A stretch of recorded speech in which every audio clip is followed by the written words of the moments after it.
தமிழ் மக்கள் விடுதலை புலிகள் கட்சியினுடைய பிரதேச சபை உறுப்பினர்களால் ஒழுங்குபடுத்தப்பட்ட ஒரு அடையாள உண்ணா நோன்பினை நாங்கள் இன்று இந்த மட்டக்களப்பு காந்தி பார்க்கிலே மேற்கொண்டிருக்கின்றோம். ஒரு வருடத்துக்கு முன்பாக குற்றத்தடுப்பு பிரிவினரால் கைது செய்யப்பட்டு எந்த விதமான குற்றங்களும் நிரூபிக்கப்படாத நிலையிலே எங்களுடைய கட்சியினுடைய தலைவர் சிவ சந்திரகாந்தன் அவர்கள் நீதிமன்றிலே முன்னிலைப்படுத்தப்பட்டார். முன்னிலைப்படுத்தப்பட்ட பொழுது நீதித்துறையினால் அவரை சிறைச்சாலையிலே விளக்கமறியலில் வைக்குமாறு உத்தரவிடப்பட்டது. அதற்கமைய அவர் முதலாவதிலே மகசின் சிறைச்சாலையிலே அடைக்கப்பட்டார். அதுக்கு பிறகு கண்டி போகம்பரை சிறைச்சாலையிலே அவர் தடுத்து வைக்கப்பட்டார். தற்பொழுது வெளிச்சறை சிறைச்சாலையிலே ஒரு சாதாரண கைதிகளுக்கு வழங்கப்படாத ஒரு பெருங்குற்றங்களை இழைத்த குற்றவாளிகளுக்கு வழங்கப்படுகின்ற அந்த சிறைக்கூடத்திலே அவர் அடைக்கப்பட்டிருக்கின்றார்.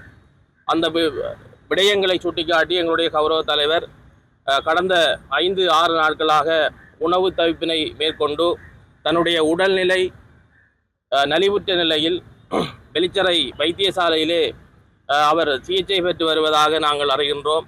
இன்றும் கூட அவர் உண்ணா நோன்பினை கடைபிடித்திருக்கின்றார்.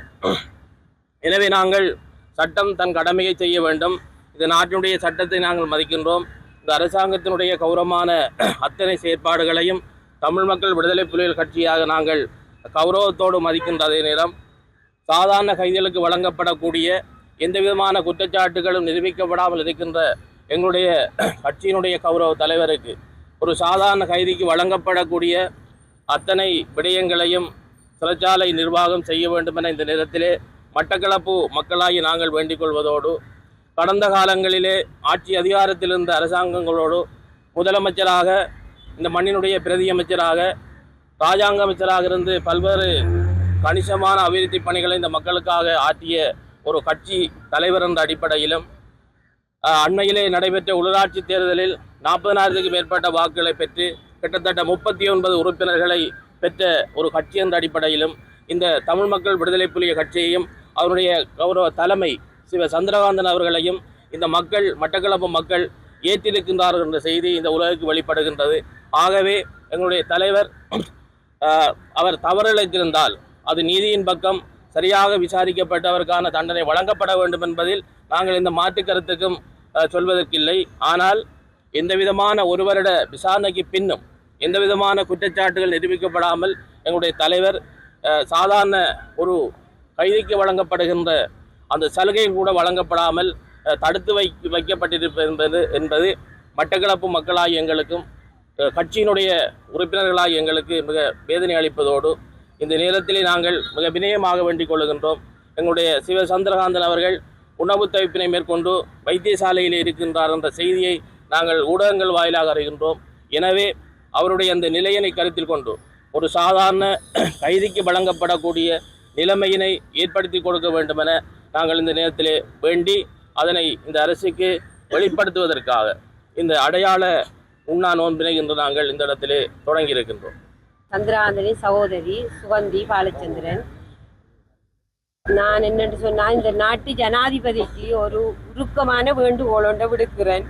என்னென்று சொன்னால், எங்களோட அண்ணா ஆயுத போராட்டத்திலிருந்து அதிலிருந்து மீண்டு ஆயுத போராட்டம் வேணாமென்று சொல்லி ஜனநாயக நீரோட்டத்தை எங்களை அரசாங்கத்தோட இணைஞ்சு கொண்டவர்.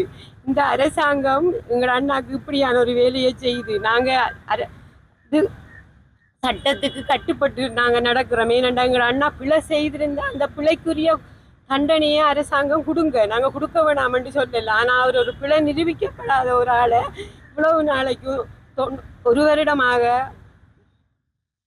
சிஐடியில் வச்சு விசாரித்து அது முடிஞ்சு நாங்கள் போய் பார்த்து எவ்வளவு வேதனையோடு வந்து நாங்கள் அந்த வேதனையிலிருந்து மீண்டு வாரத்துக்கு இடையில் திரும்பவும் அவங்க 1 வருஷம் முடிஞ்சாண்டு ஜெயிலுக்கு மாற்றி, அதுவும் ஜெயிலில் அவருக்கு கொடுக்க இயலாத ஒரு இடமான குற்றம் செய்ய ஏதோ பெரிய பாதாள அந்த குற்றம் செய்த ஆக்கள் ஒரு ஜெயிலில் கொண்டு போட்டு அவர் சரியான மன உளைச்சலுக்கு ஆளாகி அவர் இப்போ 6 நாளாக உணவில்லாமல் உயிருக்கு போராடி கொண்டிருக்கிறார். நான் ஜனாதிபதிட்ட தயவு செய்து கேட்டுக்கொள்கிறேன், என்னண்டா எங்கள் அண்ணாவை எல்லாருக்கும் கொடுக்குற மாதிரி ஒரு ஜெயில கொடுத்து அவரை விசாரிச்சு அவரை சட்டத்துக்கு முன் கொண்டு வந்து அவர் ஒரு நிரபராதி என்று நீங்க தீர்ப்பளிச்சு எங்க அண்ணாவை விடுதலை செய்ய சொல்லித்தான் நான் கேட்கிறேன்.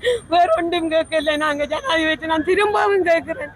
எங்களோட அண்ணா மக்களுக்காக சேவை செய்ய வந்தவர், மக்கள் பிரதிநிதி. அவரை கொண்டு இப்படி ஒரு சூழ்நிலையில நீங்க வச்சிருக்கிறத எங்களால் ஏற்றுக்கொள்ள முடியாம இருக்குது.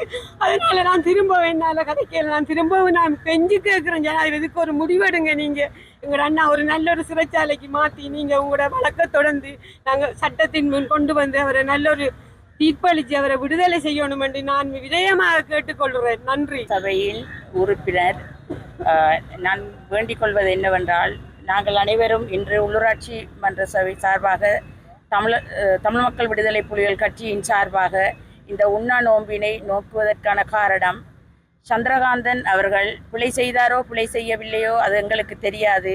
குற்றம் நிரூபிக்கப்படாமல் அவர் 1 வருட காலமாக தடுப்பு காவலில் வைக்கப்பட்டிருந்தார். தற்போது சிறை கைதியாக மாறி மாறி ஒவ்வொரு சிறைக்கும் மாற்றி செல்லும் போது அவர் மன உளைச்சலுக்கு உள்ளாகுவது மட்டுமின்றி தனக்கு தேவையான அடிப்படை சகல வசதிகளும் சிறப்பாக கிடைக்கவில்லை என்பது ஊடகங்கள் வாயிலாக எங்களுக்கு கேள்வி உற்ற நிலையில் நாங்கள் இந்த உண்ணா நோம்பினை நோக்கின்றோம். கைதிகள் யாவருமே அவர்கள் தண்டனைக்குரியவர்கள் என்று சொல்ல வரவில்லை. குற்றம் இழைக்கப்பட்டிருந்தால் அவர்களுக்குரிய தண்டனை வழங்கப்படத்தான் வேண்டும். அதை நாங்கள் சட்டத்தை மதிக்கின்றோம். இந்த ஜனாதிபதியின் செயற்பாடுகள் அனைத்தையும் நாங்கள் மதிக்கும் ஒரு பட்சத்தில், கைதிகள் என்று சொன்னால் அவர்களும் மனிதர்களே, அவர்களுக்கும் உரிமைகள் இருக்கும். மீறப்படும் பட்சத்தில் நாங்கள் இந்த ஆர்ப்பாட்டத்தினை உண்ணாவிரதத்தினை இன்று மேற்கொண்டோம். சந்திரகாந்தனுக்கு அவர் இங்கு கிழக்கு மாகாணத்தில் முதலமைச்சராக இருந்தவர், பிரதி அமைச்சராக இருந்தவர். அதனால் மக்களுக்கு ஏழை எளிய மக்களுக்கு பல தொண்டுகளை ஆற்றி இருக்கின்றார். அந்த எளிய மக்களின் கண்ணீர் அவர் ஒரு நிரபராதி என்று விடுதலையாகி வருவார் என்ற நம்பிக்கை இருக்கின்றது. குற்றம் செய்யப்பட்டிருந்தால் அதற்குரிய தண்டனை வழங்கப்பட வேண்டும், அல்லது அவர் விடுதலையாக வேண்டும் என்று நான் வினயமாக இந்த இடத்தில் கேட்டுவிட வருகின்றேன். நன்றி. தலைவர் பணிக்குழு உறுப்பினரும் முன்னேற்ற பிரதேச சபையின் உறுப்பினருமாகும் எங்களுடைய உள்ளூராட்சி சபை உறுப்பினருடைய சார்பாக ஒரு அடையாளமாக இன்று நாங்கள் ஒரு சத்தியாகிரக போராட்டத்தை ஆரம்பித்திருக்கின்றோம். நேற்று நாங்கள் ஒரு ஊடக சந்திப்பை நிகழ்த்தியிருந்தோம். உங்களுக்கு தெரியும், அவருடைய சகோதரர்கள் மூலமாக எங்களுடைய கட்சியுடைய கௌரவ தலைவர்கள் கடந்த 5 தினங்களாக இன்று 6வது தினம் உணவு தவிர்ப்பு போராட்டம் ஒன்றை நடத்தி கொண்டிருக்கின்றார். சாதாரணமாக ஒரு விளக்கமறியல் தடுப்பு கைதிக்கு வழங்கப்படுகின்ற அடிப்படை உரிமைகள் கூட மறுக்கப்பட்டு மிகவும் ஒரு இறுக்கமான சூழலில் அவர் இருக்கின்றார். இன்று அவருடைய உடல்நிலை பாதிப்படைந்து வெளிக்கடை வைத்தியசாலையில் அனுமதிக்கப்பட்டிருக்கிறார். இவ்வளவு காலமும் அவர் இலங்கையினுடைய சிஐடி பகுதியில் அவர் இருக்கின்ற வேளையில் எந்த விதமான இதுவும் வரவில்லை என்றால் அவருக்குரியதுகள் வழங்கப்பட்டிருந்தது. இப்பொழுது அதையும் சமாளிக்க முடியாத நிலையில் அது ஒரு அடிப்படை மனித உரிமை மீறல். ஆகவே நாங்கள் கௌரவ ஜனாதிபதியிடமும் சிறைச்சாலைக்கு பொறுப்பான அத்தியட்சரிடமும் ஒரு பணிவான வேண்டுதலை முன்வைக்கின்றோம்.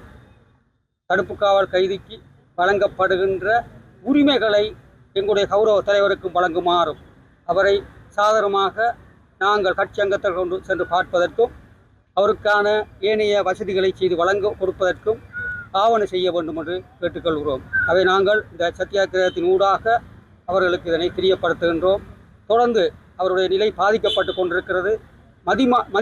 மனிதாபிமான அடிப்படையில் இந்த அரசாங்கம் மனிதாபிமான அடிப்படையில் ஒரு சக மனிதனுக்கு, நாட்டுடைய குடிமகனுக்கு என்னத்தை செய்ய வேண்டுமோ அதனை எங்களுடைய தலைவர் மீதும் கரிசனை செலுத்தி அவருக்கான நாங்கள் விட சொல்லியெல்லாம் கேட்கவில்லை, அவரும் விட சொல்லி கேட்கவில்லை. உங்களுடைய விசாரணை முடியும் வரையும் இதுவரை பூரண ஒத்துழைப்பு வழங்கியவர் தொடர்ந்தும் வழங்குவார். அவருடைய குற்றப்பத்திரிகை தாக்கல் செய்யப்பட்டு சட்டன மேற்கொள்ளப்படும். அதுவரையும் ஒரு சாதாரண கைதிக்கு தடுப்பு காவல் விளக்கமுறை கைதிக்கு வழங்கப்படுகின்ற உரிமையை வழங்கி அவர் ஓரளவுக்கு மன நிம்மதியாக சகோதரி கூறினார். மிக உளவியல் ரீதியாக மிக பாதிப்படைந்திருக்கின்றார். நாங்கள் அவரை அண்மையை சந்திக்கின்ற வரையில் மிக தயாரிக்கமாகவும் நம்பிக்கையோடும் இருந்த எங்களுடைய தலைவர் தற்பொழுது மனமுடைந்து சஞ்சலப்பட்டு நம்பிக்கையிழந்த நிலையில் உண்ணாநோம்பு இருக்கின்றார். அவர் ஒவ்வொரு நாளும் அவர் ஆபத்தான கட்டத்தை தாண்டி கொண்டிருக்கிறார். அதன் தவிர்க்கும் முகமாக கௌரவ ஜனாதிபதி அவர்களும் சிறைச்சாலைக்குரிய ஆணையாளர்களும் அவரை ஒரு பொதுவான வேறொரு சிறைச்சாலைக்கு மாற்றி எங்கள் மக்களுடைய கோரிக்கையை நிறைவேற்றுமாறு கேட்டுக்கொள்கிறோம்.